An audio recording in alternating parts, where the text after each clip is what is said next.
The beep of the heart monitor was the metronome of my night, steady, repetitive, indifferent. It marked time in a place where time didn't belong, where hours melted into each other under humming fluorescent lights and the unsettling sterility of a hospital room. I had memorized every shade of off-white, every crack in the ceiling tiles above me. They were the only things that stayed still when the rest of my life was falling apart. The pain wasn't sharp anymore. It had settled into a low, throbbing ache that pulsed with every beep of the machine. The doctor said that was good. Less acute pain means your body is stabilizing. Stabilizing, surviving, clinging. I pressed a hand to my abdomen, feeling the bandaged wound that had brought me here. The accident replayed itself in flashes, shattered glass, the smell of burning rubber, the world turning sideways. My mind filled in the blanks, the driver who didn't stop, the ambulance sirens, the frantic rush of strangers pulling me from mangled metal, and then darkness. When I woke up, I expected one thing, just one. My husband, Daniel, but the chair beside my bed was empty. The first night, the second.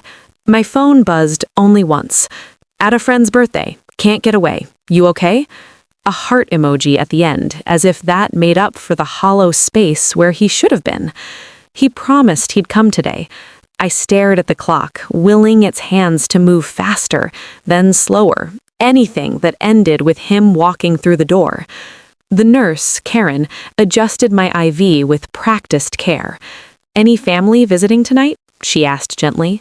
I hesitated. My husband, he said he'd be here. She smiled politely, but there was pity in her eyes. She'd heard the same line yesterday. As soon as she left, I grabbed my phone again, desperate for a message. None. Instead, his social feed lit up with drunken selfies, tagged friends, bright flashing lights, confetti on the floor. He looked happy, carefree, like his life hadn't been ripped open hours earlier. A picture appeared. Daniel with his arm around a woman in a tight red dress, both laughing.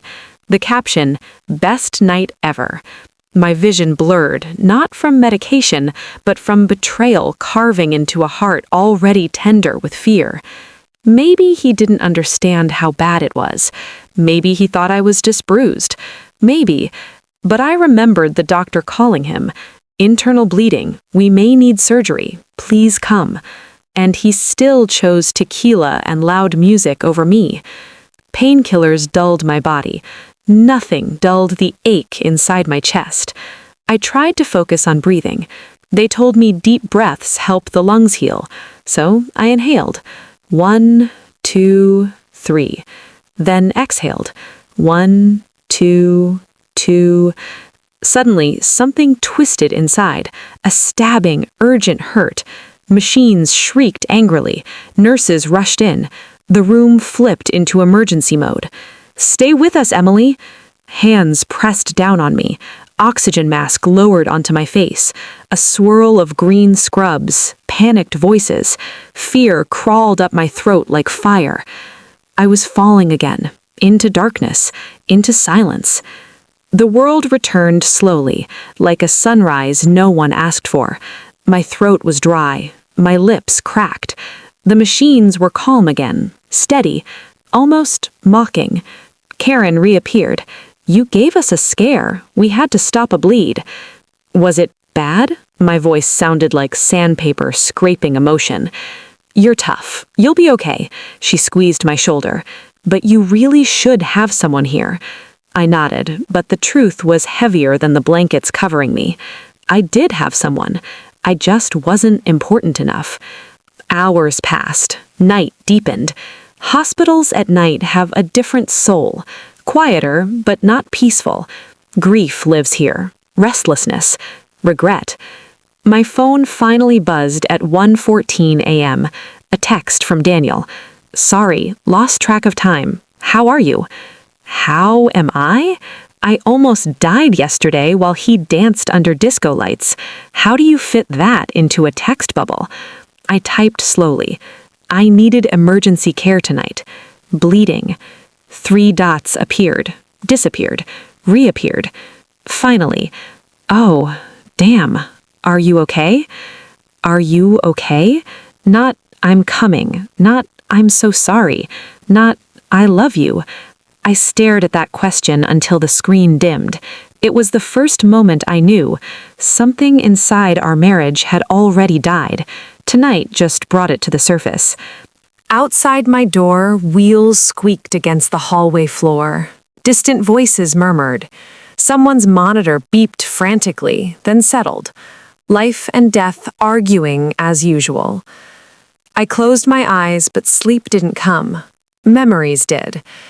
Daniel bringing me flowers on our first date, the way he whispered "forever" against my neck on our wedding day. The night we moved into our tiny apartment and he carried me over the threshold, laughing as we tripped over boxes. That man, where did he go? Maybe this tragedy didn't change him. Maybe it revealed him. Another hour passed.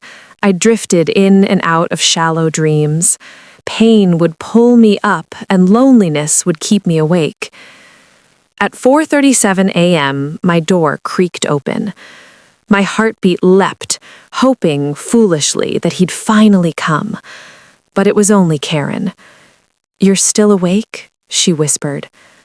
"I can't sleep." She adjusted my blanket, smoothing it like a mother would. Trauma wakes more than the body. The words were simple, but they cracked something in me. Tears burst forth, unstoppable. Karen didn't push for explanations. She just handed me tissues and stayed until the sobs softened. "You're not alone," she said, brushing hair from my forehead. But I was. Not in this room. Here I had strangers who cared. Outside this place, in the life I thought I had, I was utterly alone. When silence finally claimed the room again, the truth settled heavy on my chest. If I had died tonight, Daniel would have found out through a phone call, and he still wouldn't have left the party. The machines kept their steady rhythm. Beep, beep, beep. A heartbeat on the outside, a heartbreak on the inside. Somewhere between one beep and the next, I made a quiet, invisible decision. If I survived this, I would stop waiting for someone who never showed up. But morning was far away, and hope felt like a foreign language. So I lay there, trapped between what hurt and what had to happen next, and wondered if the worst night of my life might one day become the night I saved myself. Morning arrived without sunrise. The room stayed dim. Lights flickered on only when someone needed to poke, prod, or question me. Pain had become my shadow, always present, sometimes louder than others. But loneliness was the real wound, and hospital walls have a terrible way of echoing it back to you. Karen ended her shift with a warm goodbye and a promise to check on me later. The new nurse, Michael, taped fresh tubing to my arm and adjusted the rhythm of the IV pump. He had kind eyes, but spoke little. I appreciated the quiet. Every breath I took felt like a negotiation with my body. Please work. Please keep going. I reached for my phone again. No messages. Daniel hadn't bothered to ask if I needed anything. Clothes, toiletries, a touch, his hand in mine. Nothing. Silence was his answer, and silence is louder in a hospital than anywhere else in the world. Visiting hours began. I watched people come and go, loved ones bringing balloons, flowers, laughter that could heal. A father holding his daughter's backpack while she slept in her bed. A woman in a wheelchair being kissed softly on the forehead by someone who'd clearly been crying. I envied them all. I had never craved company before.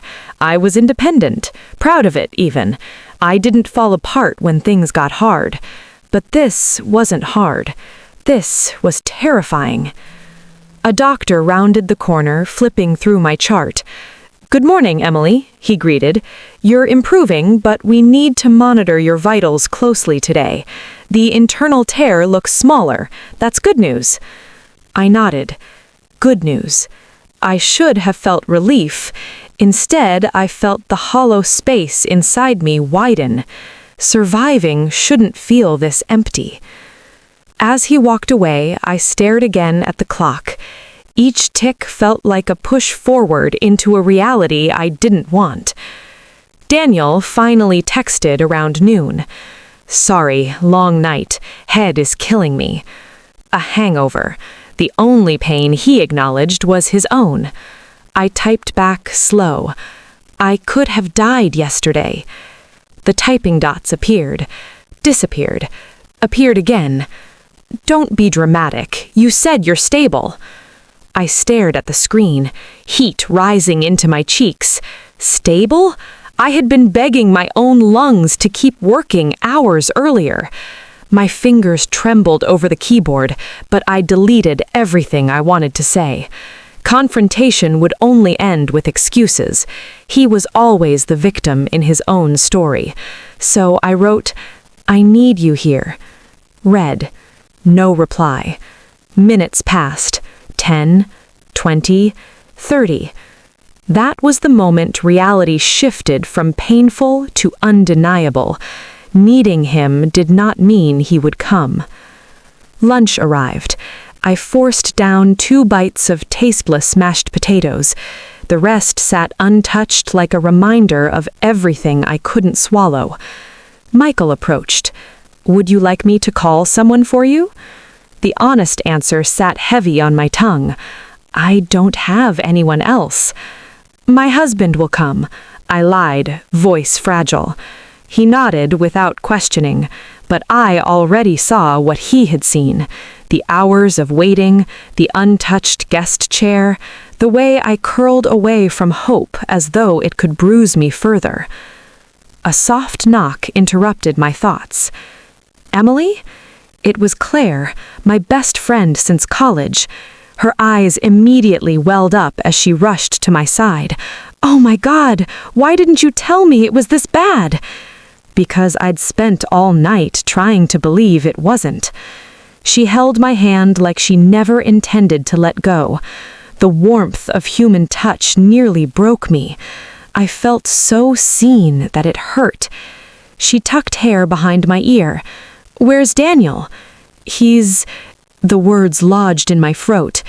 "Busy." Her brows lifted, slow, disbelieving. Then something like anger flickered in her gaze. "He should be here, full stop." "I know. He knows you almost died?" "Yes. And he's still not here?" I nodded. Shame clawed at my insides, though I had done nothing wrong. That's the cruelest part of neglect. You start blaming yourself for someone else's absence. Claire pulled up the empty chair and sat, her hand never leaving mine. "Well, I'm here," she said firmly, "and I'm not going anywhere."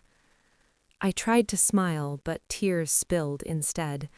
She wiped them gently, convincing me it was okay to let them fall. For a while we didn't talk. We just breathed together. She told me about her new apartment, about her cat terrorizing her houseplants, about normal life, the kind that felt galaxies away from this bed. "And the doctors?" she asked finally. "They say I'm improving."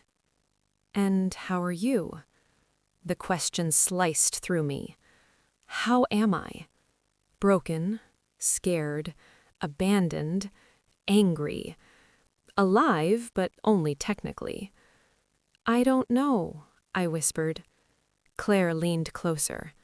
"Whatever you feel is valid. Don't minimize it because someone else couldn't show up for you." Someone else. The man who vowed in sickness and in health, now the most distant stranger in my life. Her phone buzzed. She glanced at it, then looked up at me with hesitation. "It's Daniel," she said. "He just posted a video. At a day party?" Looks like a pool bar? The breath left my body. You don't have to see it, she added quickly. But I did. I needed proof that the nightmare was real. She held the phone where I could see. Daniel laughing, dancing, splashing beer. Someone shouted his name. He grinned at the camera, carefree again. No worry in his eyes, not even a shadow. It wasn't that he wasn't here. It was that he was everywhere else instead.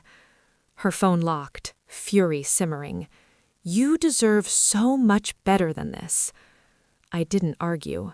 For the first time, I believed her. She pressed a kiss to my forehead before leaving for work. I'll come back tonight, she promised. When she left, silence returned, but it wasn't the same. It wasn't hopeless anymore. It was clarifying. All the excuses I'd made for him over the years. He's under stress. He doesn't mean it. He'll change. Dissolved like sugar in water. What remained was bitter truth. He didn't show up today. He hadn't shown up yesterday. And he hadn't really shown up for a long time.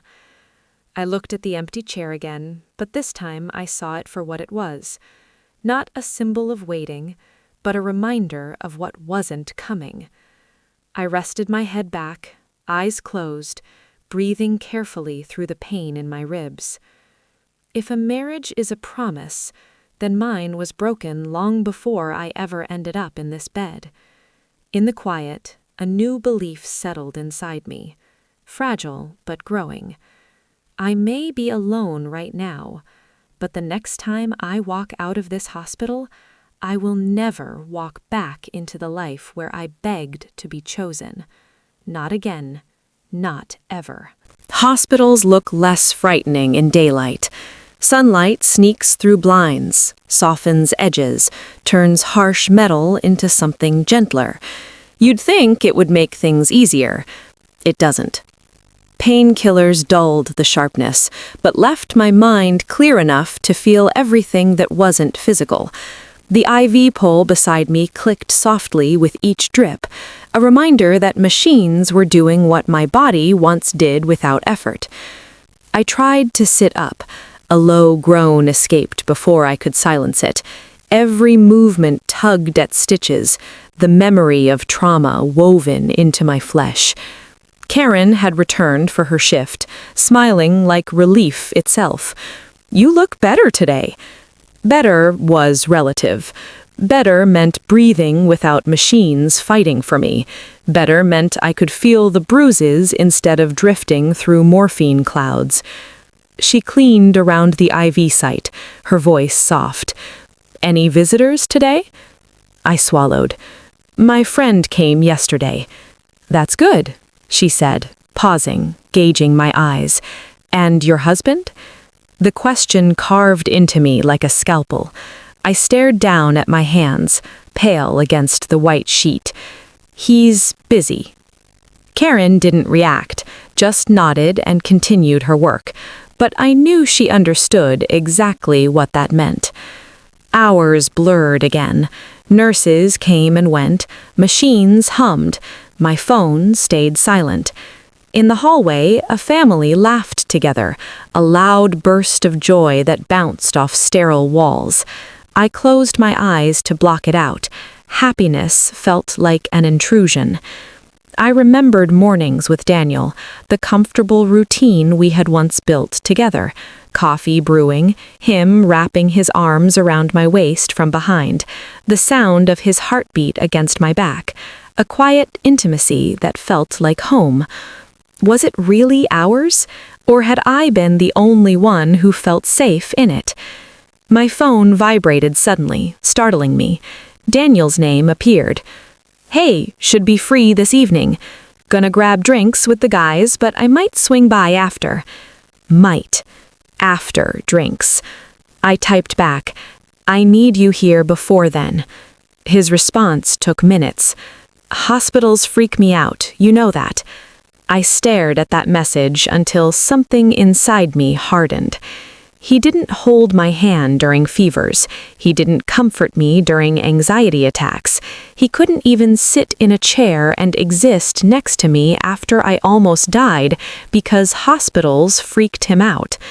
I thought of the vows we made, in sickness and in health. Some promises only mattered on wedding days. This wasn't fear. This was absence. Around midday, physical therapy arrived. A man named Dev helped me stand for the first time since the surgery. The effort was excruciating, sweat beading on my forehead, nausea swirling in my gut. I gripped his arm, teeth clenched.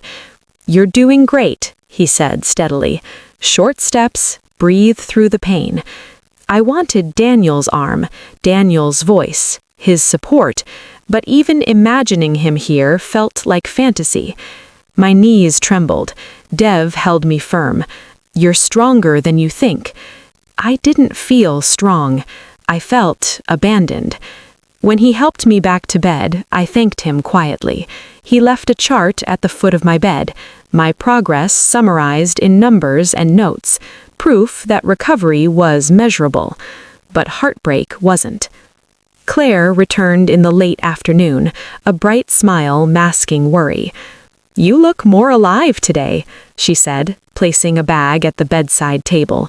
"I brought you real shampoo, lip balm, and fuzzy socks, essentials of survival." I managed a small laugh. "Thank you." She sat down, brushing my hand with her thumb. "Did he come today?" I shook my head. Her jaw tightened. "Unbelievable." "He's scared," whispered weakly, repeating his excuse. She looked at me with piercing honesty. "No, he's selfish." The truth rarely comes gently. "He posted again," she added cautiously. "Day drinking, poolside.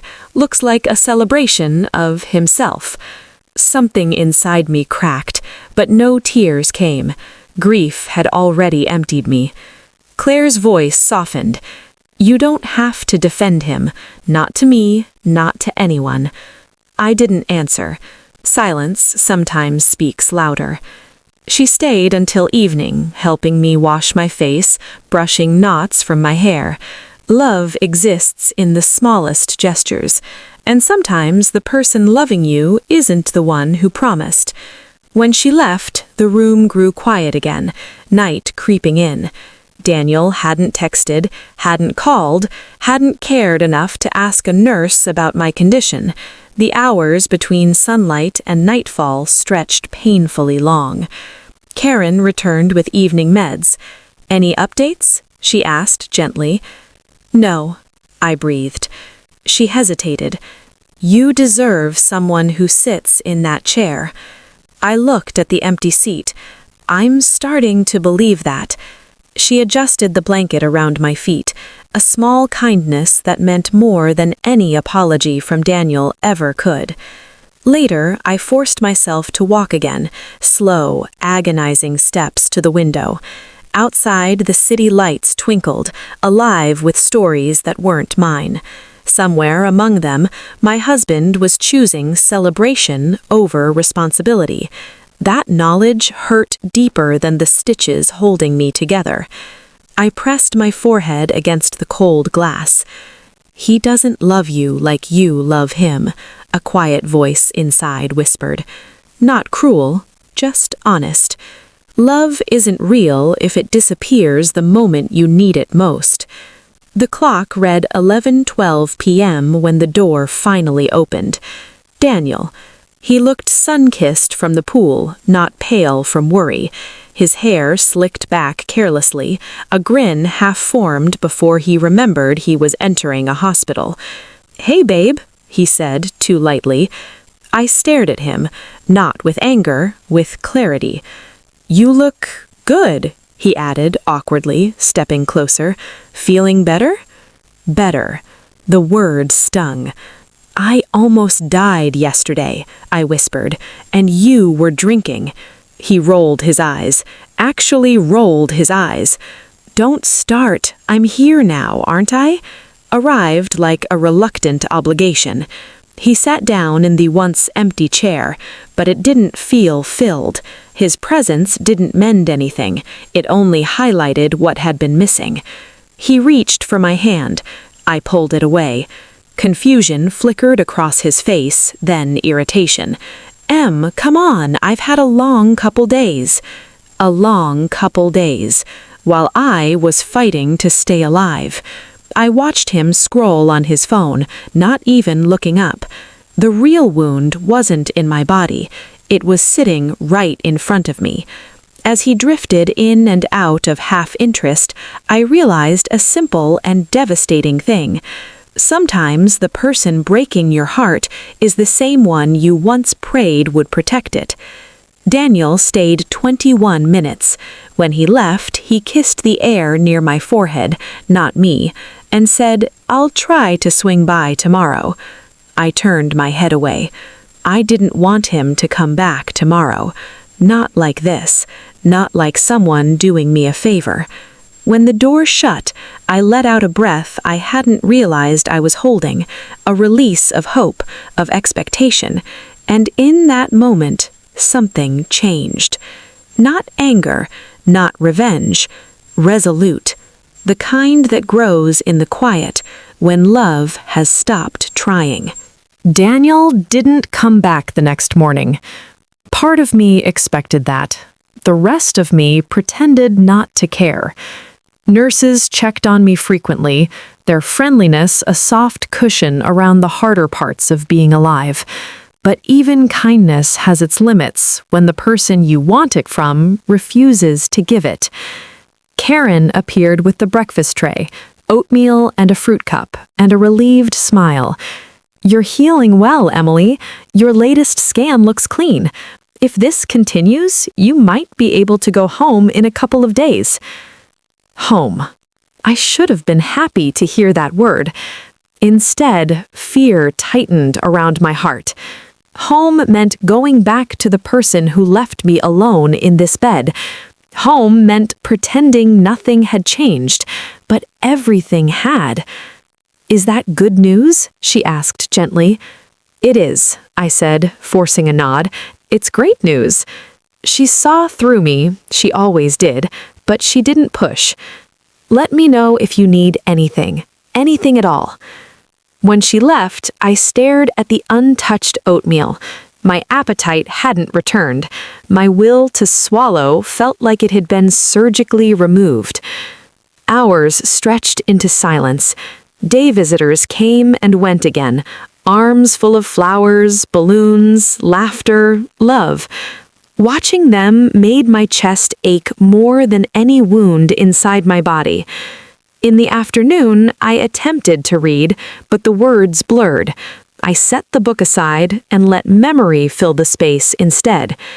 Our wedding day, Daniel crying as I walked toward him, promising me a lifetime of devotion. Our honeymoon, tangled sheets and whispered futures. Nights he held me through thunderstorms because he knew lightning scared me. Where did that man go? Or had I imagined him into existence? A soft knock on the door startled me from the thought. "Hey." Claire stepped inside, dressed in office clothes, dark circles under her eyes like she hadn't slept well. "I couldn't wait until tonight. I needed to see you." My throat tightened at those words. I needed to see you. So simple, so meaningful. She set a small bag on the table. "I brought you soup, the real stuff, not whatever they're calling food here." The smell alone made my stomach flutter hungrily. She opened the lid, blew gently on the surface, then fed me slow spoonfuls. Warmth spread through me, not just from the soup, but from being cared for. Human connection can heal places medicine can't reach. "You don't have to do this," I whispered. "I know," she said. "That's why it matters." I watched her carefully wipe a drop from my lip with a napkin, a gesture so intimate it almost broke me open again. We talked, and sometimes we didn't. Silence between friends isn't uncomfortable. It's a shared breath. After a while, she looked at me with a seriousness I hadn't seen her yet. "Emily, you know this isn't okay, right?" She didn't need to explain. I knew exactly what she meant. "You could have died," she continued, voice trembling, "and he didn't come. He's still not coming. That isn't love." I stared at my hands, ashamed of how much I had accepted over the years, how many disappointments I had glossed over with excuses, how often I had convinced myself that crumbs were a feast. "He doesn't know how to show up," I muttered weakly. Claire reached forward, lifting my chin gently so I had to meet her eyes. "He doesn't try to. Love isn't perfect, Em, but it tries. Always." Her words struck deep, because they were true. Daniel's problem wasn't fear or immaturity, it was choice. Over and over, he chose everything else. "And listen," she added, squeezing my hand, "if he can't be here for you now, at your lowest, most vulnerable, when will he ever be?" The answer settled painfully. Never. I didn't speak. I didn't have to. She saw the realization land. "I'm not telling you what to do," she said softly, "but I will remind you of who you are. You deserve a partner who sees you as a priority, not a convenience." A single tear slipped down my cheek, not from sadness, but from recognition. She stayed until I finished the soup, then helped me stand and stretch, steadying me with both arms wrapped around my waist. It wasn't romantic, it was loyalty formed through years of showing up when it mattered. When she left for work again, she hugged me carefully and whispered, "Don't shrink yourself to fit inside his absence." Evening fell, and with it came the familiar dread of night. Hospitals are loneliest after visiting hours end. Breakfast with hope, dinner with reality. Daniel finally texted, "Long day, maybe tomorrow.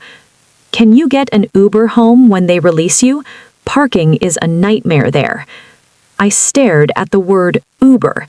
Not "I'll pick you up," not "I'll be there when you walk out," just another chore shunted onto me, even now. Before I could respond, he sent a selfie, him smiling with friends at a rooftop bar, city skyline behind them. The caption, "Best crew, best life."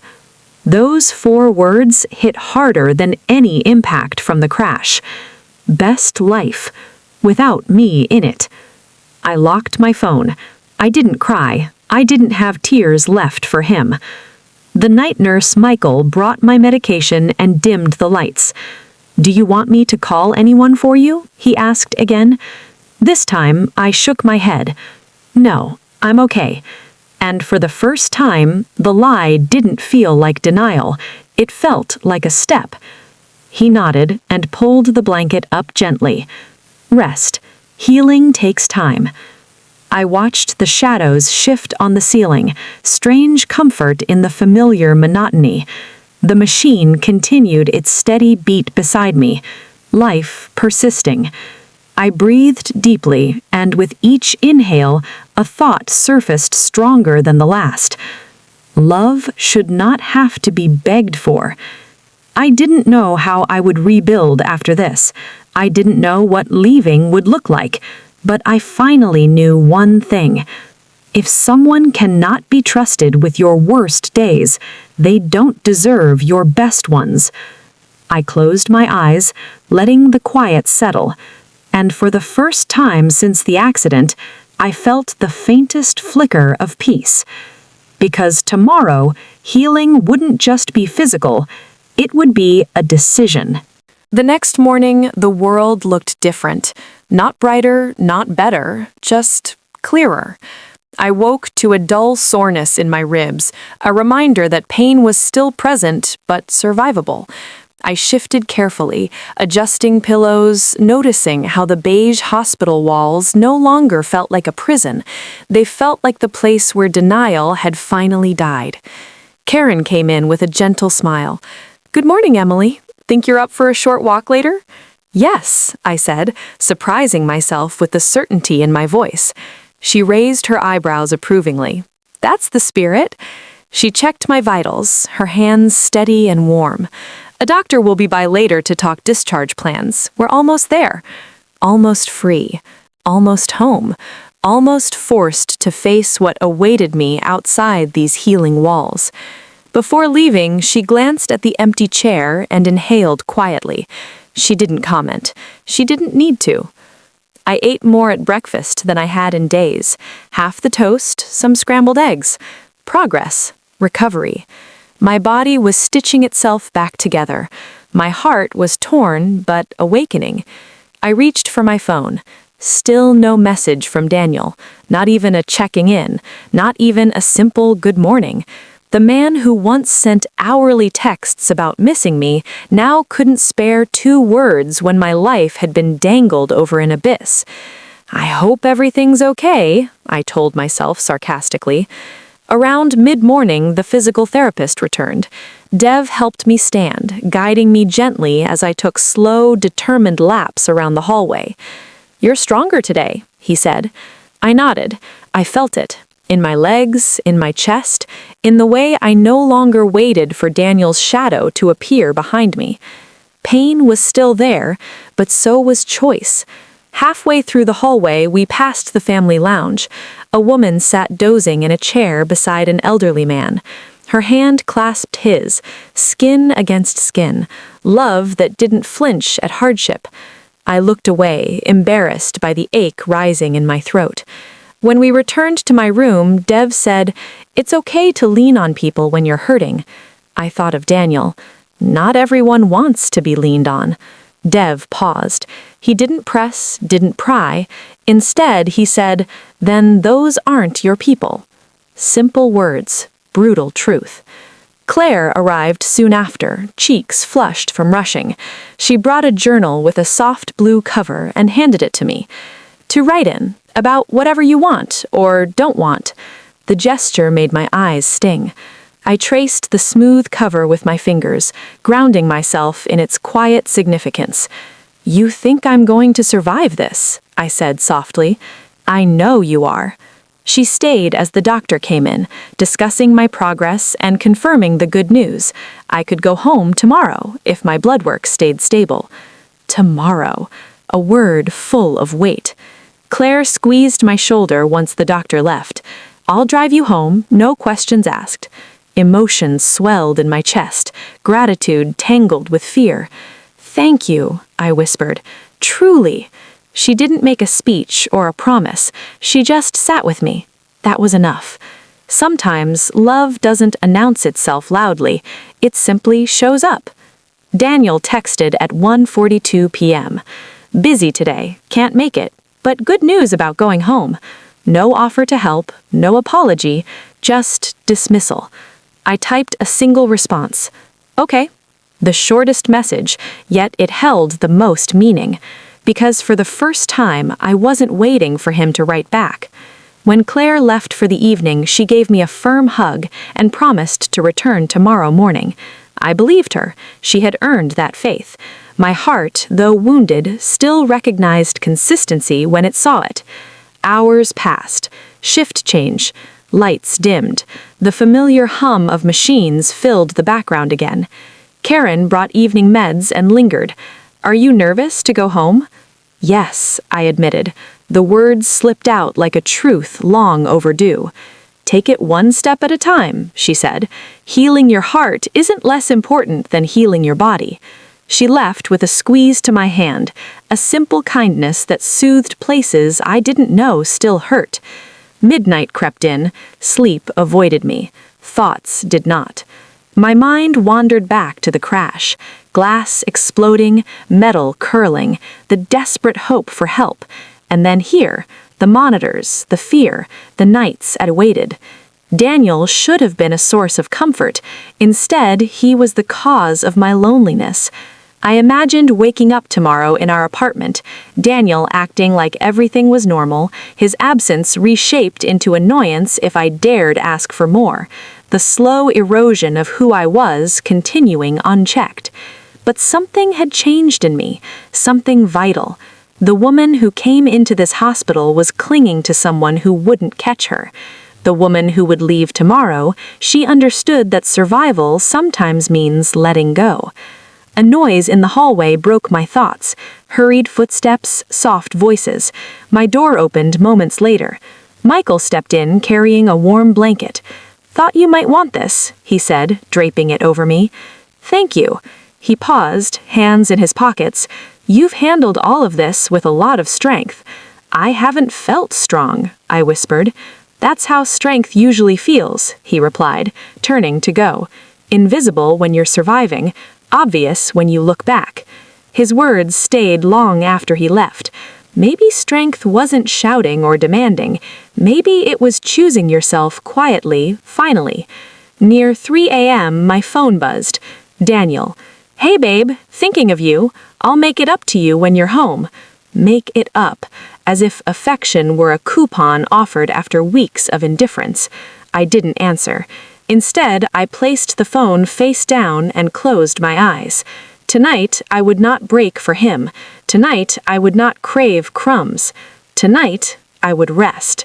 Because tomorrow, I would walk out of here with 2 wounds, one healing, the other refusing to. But I would walk, not towards him, towards myself. Morning filtered into the room like a soft awakening. It didn't feel like a regular day. It felt like the beginning of a quiet reckoning. Karen arrived with paperwork and instructions for medications. "You're ready," she said warmly. "Today's a good day." I nodded, trying to believe that. Claire came right on time, carrying a smile and a tote bag with my clothes. "Let's get you out of here," she said cheerfully, but her eyes were gentle. She understood the fear I was trying to hide. Karen hugged me before I left, a real, full embrace. "Take care of yourself, okay?" she whispered. Yourself. Not my marriage, not Daniel. Me. I clutched that word to my heart like a roadmap. The wheelchair ride to the exit felt surreal, hospital air giving way to fresh wind, the brightness almost startling. The world outside had kept turning, unaware that my life inside had fractured and rearranged itself. Claire helped me into her car, adjusting my seatbelt carefully so it wouldn't press against my ribs. Every movement was slow, considered, not rushed. Thoughtful. We drove mostly in silence. The city blurred past the window, familiar yet strange. I wondered how many people out there were living the same quiet unraveling.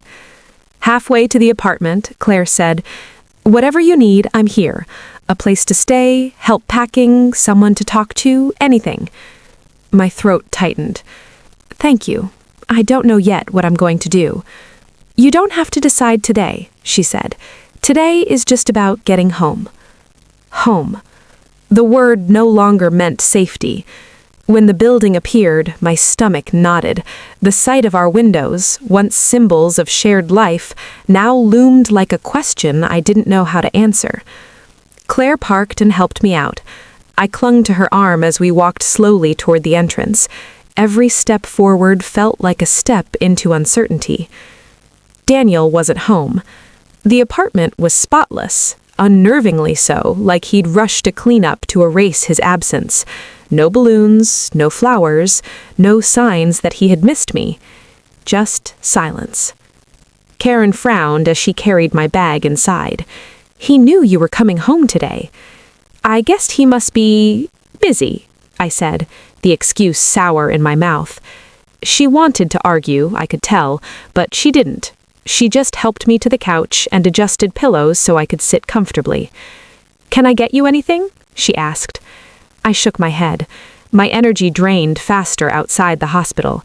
Everything felt heavier here. The couch, the room, the memories.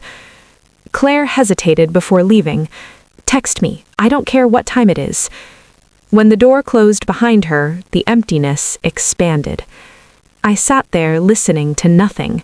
No voice calling my name, no footsteps rushing to greet me, no arms wrapping around me in relief that I was alive.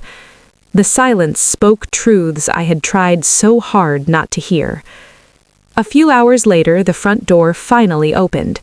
Daniel walked in with a grocery bag, humming like it was just another ordinary day. "Oh, hey," he said, surprised to see me sitting up. "You're home. That's great." He set the bag down and leaned in to kiss me, a quick brush of lips, perfunctory and cold. "I got snacks. Thought you might want something easy to eat." Snacks. Not flowers, not an apology. Snacks. "How are you feeling?" he asked, as he unloaded chips and soda like offerings to normalcy. "Sore," I said simply. "Tired." "You should rest then," he replied, stepping around me, avoiding my gaze. As if he cared about strain, as if emotional strain didn't count. I watched him move around the kitchen, casual and carefree, like my near-death experience had been a minor inconvenience to his social life. For a moment, he glanced my way. "Everyone's been asking about you," he said. I waited. The next sentence was predictable. "So I'm thinking, maybe we could have a small thing this weekend, just a few people, to celebrate you being better."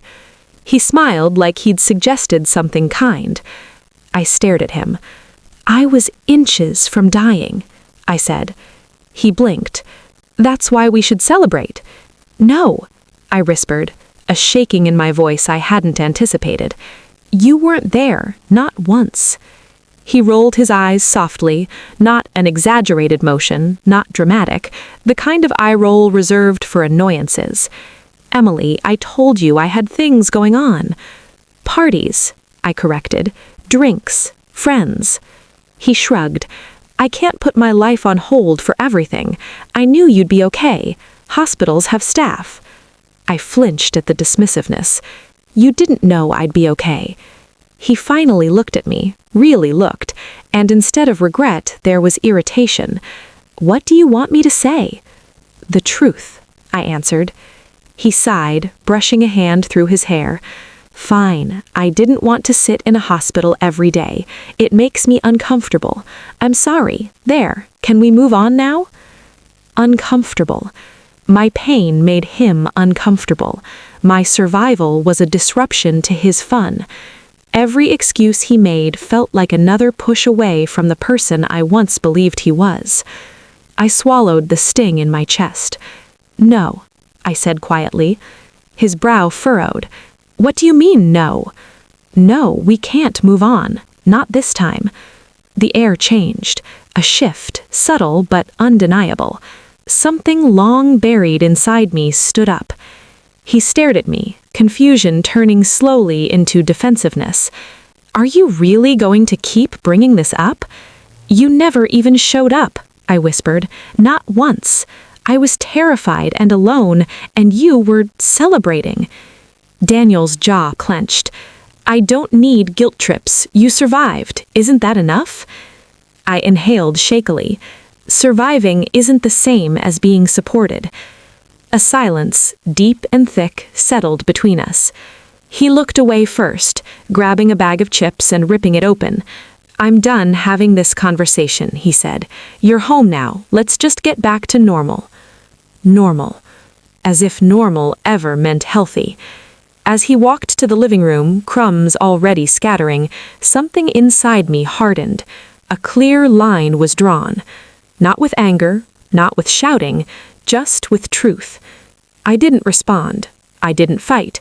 I simply decided. That night I lay awake, the room dark, Daniel's soft snores a steady reminder that he could sleep through anything, even the collapse of what we once were. I held my ribs lightly, feeling the dull ache. Healing takes time, but healing has direction, and my healing was steering me away from this man, this house, this silence. Tomorrow would not look like yesterday. Something had cracked open, not my body, but my denial. And once truth breaks through, it doesn't close again. Morning arrived without rest. I had barely slept. Daniel's calm breathing beside me felt like the deepest insult. How could he find peace so easily while I lay replaying every moment of abandonment? I eased myself up, careful with my ribs, and shuffled toward the kitchen. The apartment was quiet, the kind of silence that presses down like a weight. I prepared a cup of tea slowly, every movement deliberate, like I was reminding my body that I was in control now. When Daniel finally entered the room, rubbing his eyes lazily, he looked surprised to see me awake. "Hey," he said casually, "feeling better today?" Better. Better than dying, yes. Better than waiting for love that would never show up. "I'm going to Claire's today," I said, my voice steady. He blinked. "Why?" "I need help with some things." He shrugged, grabbing a cereal box.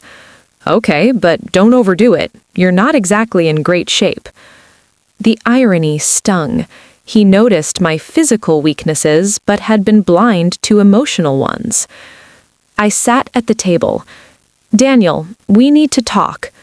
He poured cereal into a bowl, loudly, as if drowning out my request.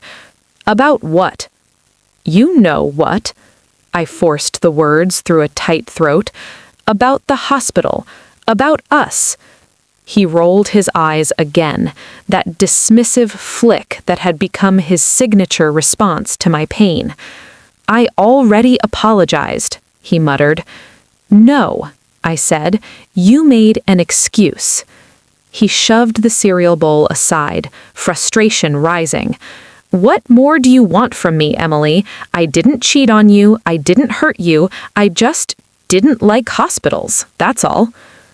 "I hurt you every day you didn't come," I whispered. "And this again. You're alive, you're fine. Why do you have to make everything a drama?" Something inside me clicked.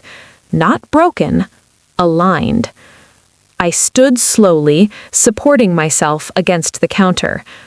"I almost died, Daniel, and the only thing you cared about was not missing a night out." He didn't respond. His silence was confirmation enough. "I can't stay with someone who shows up only when it's convenient." He scoffed.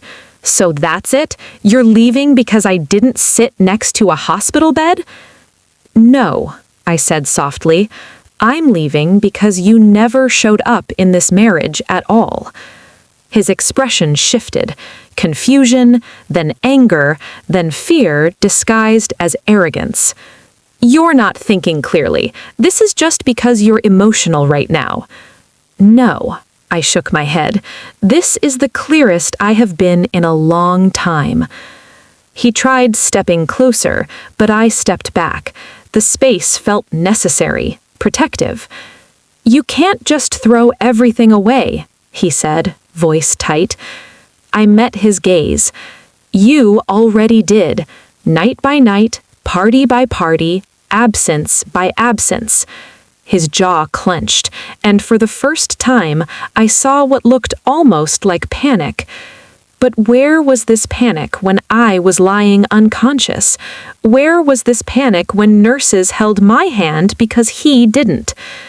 "You're overreacting," he said again, weaker this time. "No," I felt strength rising, quiet and unwavering. "I'm finally reacting." I went to the bedroom and packed slowly. A few clothes, my journal, essentials. Every fold of fabric felt like reclaiming a part of myself he had ignored. Daniel followed me, leaning against the doorframe. "You're seriously doing this?" "Yes." "You'll regret it." "No," I said. "I regret the time I spent waiting for you to love me." He flinched, the first real wound my words had ever given him. "Where will you go?" he asked. "To someone who actually showed up," I said simply. I zipped the bag.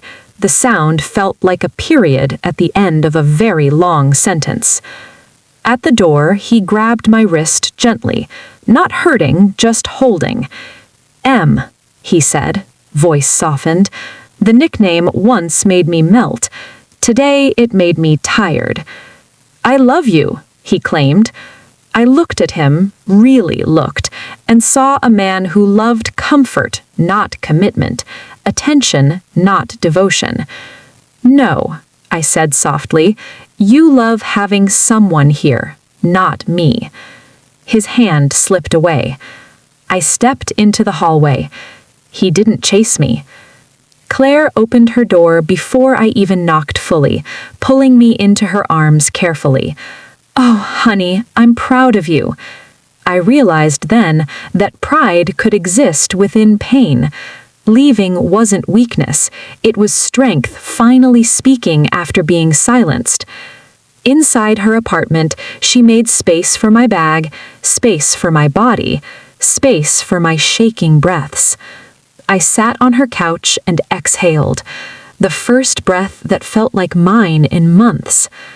Claire tucked a blanket around me. "Rest," she said. "Today was a big step." I nodded. "There will be more, a lot more. And you won't have to face them alone," she promised. Not alone. The words soothed places I had tried to numb. That night, I lay in a bed that wasn't mine, surrounded by safety rather than emptiness. My ribs ached when I turned, a reminder of the accident, a reminder of the night everything should have changed, but didn't, until I changed it. My phone buzzed on the nightstand, a message from Daniel. "Come home, we can fix this." I stared at the screen. Then I turned the phone off. I wasn't going home. I was building one. Walls don't make a home. Showing up does. And for the first time in a long time, someone had shown up. Me. Sleep came softly, and for once, morning didn't feel like survival. It felt like recovery. Claire had already left for work when I woke. She texted a message pinned to the top of my screen. "Coffee pod in the machine. Please rest. Message me if you need anything." Care. Not obligation, not guilt, just genuine care. I slowly made my way to the kitchen, pressing a hand against my ribs. Each step reminded me that healing was still in progress, inside and out. The coffee aroma filled the quiet apartment, a comforting smell, unlike the sterile hospital scent or the suffocating silence of my old place. Claire's home had warmth woven into its walls. I wrapped both hands around the mug and sat by the window, sunlight resting gently on the blanket draped around my legs. For the first time since the accident, I wasn't anticipating a door to open or footsteps to approach. No expectation, no disappointment, just me. Around noon, I decided to take a slow walk outside the building. My body protested at first, but the winter air brushed cool across my cheeks, reminding me that I was still alive, really alive. I passed a small park near the apartment, children playing on the swings while parents chatted on benches. A couple walked hand in hand, laughing softly. Lives unfolding normally. There was a sting in witnessing love that looked easy. But I also knew easy doesn't always mean true. I sat on a bench, letting the weight of the world settle lightly on my shoulders. People walked by without knowing anything about the storm I had just left behind, and somehow that anonymity felt freeing. No one asked if I was okay. No one expected me to pretend. The silence here didn't hurt. I breathed deeply, pressing my palm against my healing ribs, grounding myself.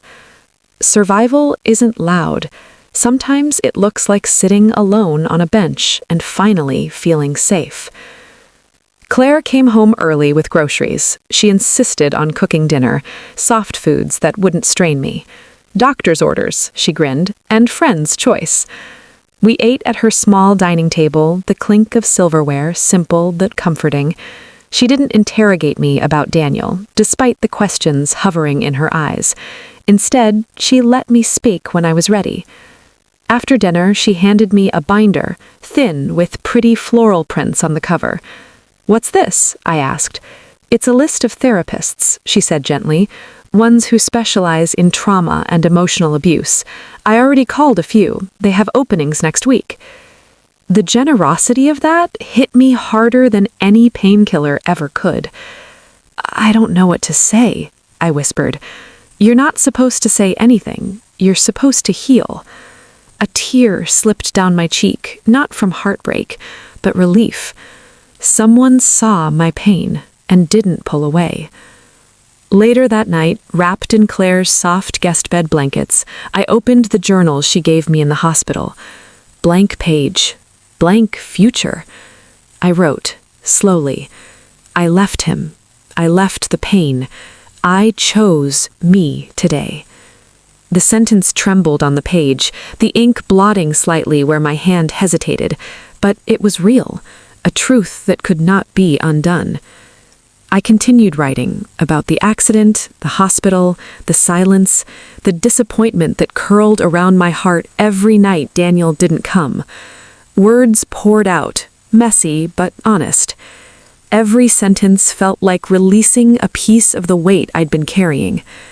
My phone buzzed again. A message from Daniel.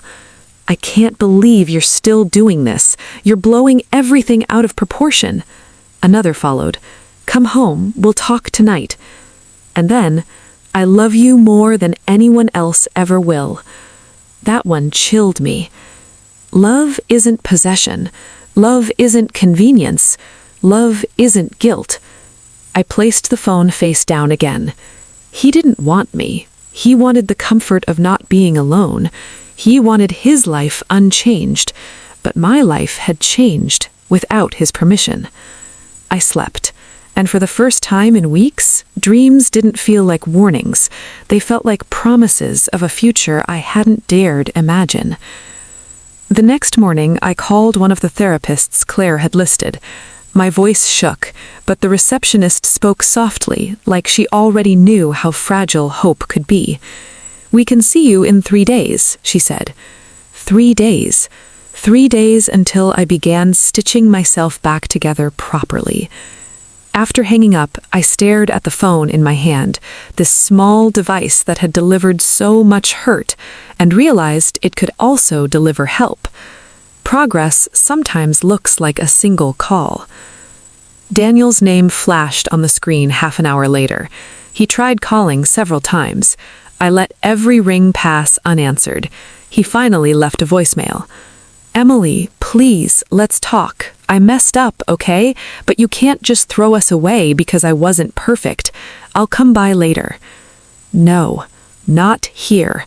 Not in this space where I was healing. I texted him back. Do not come here. I need time. Please respect that. His reply came fast, angry. You're being dramatic. I'm coming anyway. My heart thudded painfully.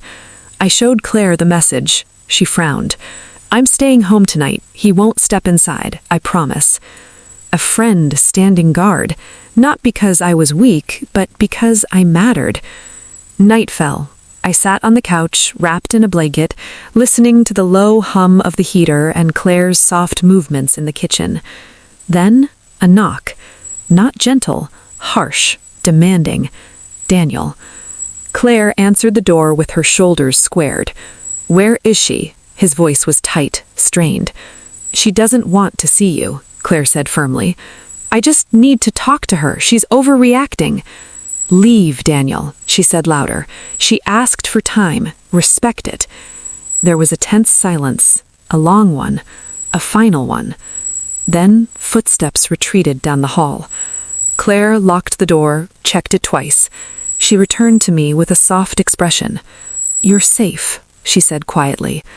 Safe, a word I had forgotten the meaning of. I exhaled shakily, the fear unwinding just a little. Claire sat beside me, offering her hand. I held it. Not because I needed rescuing, but because sometimes courage needs company. That night, sleep came slower, but steadier. I wasn't afraid of tomorrow anymore. Because, for the first time in a long time, tomorrow wasn't going to break me. Tomorrow was going to build me. 3 days later, Claire drove me to my first therapy session. Snow flurried lightly across the windshield, soft and quiet. The kind of winter day that made the world look clean, as if everything broken could be made new. The therapy office was warm inside, with soft lighting and chairs that looked like they wanted you to feel safe. A woman in her late 40s introduced herself as Dr. Avery. Her voice was gentle but direct, the kind that made lying impossible. She didn't start with questions. She just said, "Tell me what hurt." And so I did. I talked about the accident, the screech of tires, the violent crush of metal, the cold fear of wondering whether help would come. Then I talked about the hospital, the waiting, the empty doorway that remained empty night after night. I talked about Daniel, about love that felt like hunger, about how desperately I had minimized my needs because I didn't want to scare him away, about silence that screamed louder than any argument. Dr. Avery listened without a single interruption. When my voice cracked, she simply waited, not pushing, not rushing. When I finally stilled, she leaned forward and said, "You deserved someone who held your hand when you couldn't hold yourself upright." The words sank deep, like truth finding its rightful home. "Abandonment can be the sharpest form of betrayal," she continued. "It teaches us that our pain is a burden, but pain never makes us unworthy." My tears came then, slow, relieved, tears that weren't from heartbreak, but recognition. I left that session feeling lighter, not healed, but held. The next day, Daniel called again. I ignored it. He texted. I didn't read it. The silence I gave him now wasn't emptiness, it was protection. By evening, a message popped up from an unknown number. "Please talk to me. I need to see you. Daniel." I stared at the phone. He sounded different this time. Not entitled, not angry, just scared. But I still didn't respond. Claire sat beside me, folding laundry. She paused, watching my face shift through confusion, sorrow, certainty. "You don't owe him access to your healing," she said, softly but firmly. I know. And for once, I actually did. 2 mornings later, I opened the front door to get some air and found Daniel sitting on the ground outside Claire's apartment, knees pulled up to his chest, eyes hollow. He stood up quickly when he saw me. "Emily!" I froze. I should have turned back inside. I should have called Claire. But instead, I stepped just far enough out to close the door behind me. His face, unshaven, tired, twisted into something fragile. "I know I messed up," he said, voice breaking. "I know I wasn't there, and I hate myself for it." I stayed silent. He continued, words tumbling out desperately. "I didn't understand how serious it was. I thought you'd be bored, alone, and I'd just be sitting there useless. I didn't know how to help you, Em. I've never known how to help you." It wasn't an apology. It was a confession, one I had waited months to hear. But confession doesn't erase consequences. "I thought loving you was enough," he went on, swallowing hard. "But I didn't show you love when you needed it." Tears spilled down his cheeks. Daniel, who never cried, never cracked, was unraveling in front of me. "I'm scared," he admitted. "I'm scared I ruined everything. I don't know who I am without you." There it was. Not, "Who are you?" Not, "Are you okay?" But, "What happens to me?" I felt something shift inside. Clarity, sharp and calm. "You didn't ruin everything," I said quietly.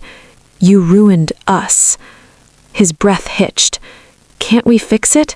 Please, I'll change. I'll do whatever you want." I shook my head. Daniel, you had so many chances to choose me, and every time you chose yourself. His face collapsed in pain, raw, undeniable. I didn't realize what I was losing. I did, I replied. Every night you didn't come, I realized it. Every hour, every fear, every silent moment, I realized how alone I was. He reached out, fingertips trembling, but I stepped back. I need someone who shows up, I whispered. You never did. His cry, a broken, choked sound, escaped before he could swallow it. He covered his face with both hands, like he could hide from his own truth. And that, more than anything, broke me too. Because once I would have rushed to comfort him. Once I would have swallowed my pain to soothe his. But I didn't move. I let him feel it. Because the truth wasn't mine to carry anymore. After a long moment, he dropped his hands, eyes red and wet. So this is it, he whispered. Yes, I said. He turned away, shoulders hunched, walking down the hall with steps that looked like regret itself. I watched until he reached the stairs. He looked back once, a silent plea. I didn't move. He disappeared, and with him, so did the last thread binding me to a life lived in hunger. Back inside, Claire stood waiting. She didn't ask what happened. She didn't need to. She just wrapped her arms around me carefully, mindful of both my ribs and my heart. I leaned into her, gripping the back of her sweater, letting myself shake. It wasn't grief. It wasn't loss. It was release. He finally realized what he did, I whispered. And you finally realized what you deserved, she replied. I pulled back, wiping my eyes. This isn't a victory. No, she agreed. It's a beginning. A fragile beginning, but a real one. That night, lying in the soft warmth of Claire's guest bed, I placed a hand over my ribs and breathed through the ache, no longer resenting it. Pain had been the teacher, and the lesson was simple. Love isn't proven by grand gestures, but by presence in the darkest hours. Spring arrived quietly. The air warmed by degrees. Snow melted into soft earth. Trees unfolded green leaves shyly, as if unsure the world was ready for beauty again. I understood the feeling. Healing wasn't a dramatic transformation. It was small shifts, almost invisible unless you looked closely. Every day, something tightened inside me loosened. Every night, something once heavy lifted. I went to therapy once a week. Sometimes I left with tears, sometimes with hope. Some days I didn't want to go at all, but I did anyway. Persistence became its own kind of courage. Claire stayed beside me through all of it. She gave me space when I needed quiet, and a steady presence when silence felt too loud. On the days when grief resurfaced like a wave, she sat with me without trying to push it away. One morning, sitting at her kitchen table with tea warming my palms, she asked, "Do you think about going back?" "No," I said, and I meant it. Leaving wasn't a reaction anymore. It was a decision. Daniel reached out a few times after that day in the hallway. Short texts, apologies without requests, then nothing. The silence felt gentler than the ones he used to give me. It was closure, not abandonment. I had blocked him shortly after, not out of anger, out of peace. You cannot heal in the place you got sick. After a month at Claire's, I moved into a small one-bedroom apartment a few blocks away. It wasn't fancy, laminate floors, thin walls, a view of a parking lot, but it was mine. My first night there, I stood in the middle of the empty living room, the echo of my breath filling the space. I whispered into the quiet, I made it. No one needed to hear it but me. I bought furniture second-hand, slowly. A yellow armchair that made the room feel brighter, a coffee table slightly scratched on one corner, a little bookshelf that leaned when I put too many novels on it. My favorite piece was a framed print that Claire gifted me, soft watercolor text that read, "You are allowed to outgrow those who never climbed with you." I hung it above my writing desk. Yes, writing. That journal she gave me in the hospital, it was full now. Words stitched together my pain, my gratitude, my reborn sense of self. Dr. Avery encouraged me to keep going. "Your voice matters," she said one day. "It's time you use it." So I did. My body healed too. Rib pain faded to memory. Scars softened beneath skin. I joined a community yoga class downtown, recommended by my physical therapist. The first time I bent into child's pose, tears hit the mat without warning. Not from sadness, from relief. I could move again, freely. I could breathe again, deeply. One evening, after class, the instructor told me, "Your strength isn't coming back, it's revealing itself." I held on to that sentence for weeks. Strength isn't something you lose, it just gets buried under the weight of the wrong love. Summer approached. Long, warm evenings filled the city with laughter drifting through open windows. I spent more time outside, sometimes alone, sometimes with Claire. One warm afternoon, we sat by the river, feet dangling over the edge of the concrete bank. Claire nudged me. She said, "You seem happy." "I am." It wasn't an upside-down smile or a placeholder answer. It was true. I didn't think I could ever feel this again, like I belong in my own life. Claire rested her head against my shoulder. "You never stopped belonging. You just stopped being seen." Those words sank deep, like seeds planted in fertile soil, seeds that would grow into confidence someday. As dusk gathered, I noticed a married couple stroll by, hand in hand, murmuring softly to each other. A brief pang pulsed through my chest, not jealousy, not regret, simply recognition of something I once wanted. But I didn't ache for Daniel anymore. I didn't even ache for the version of him I used to hope he could be. I simply acknowledged the love I deserved and waited patiently for the one who would meet it.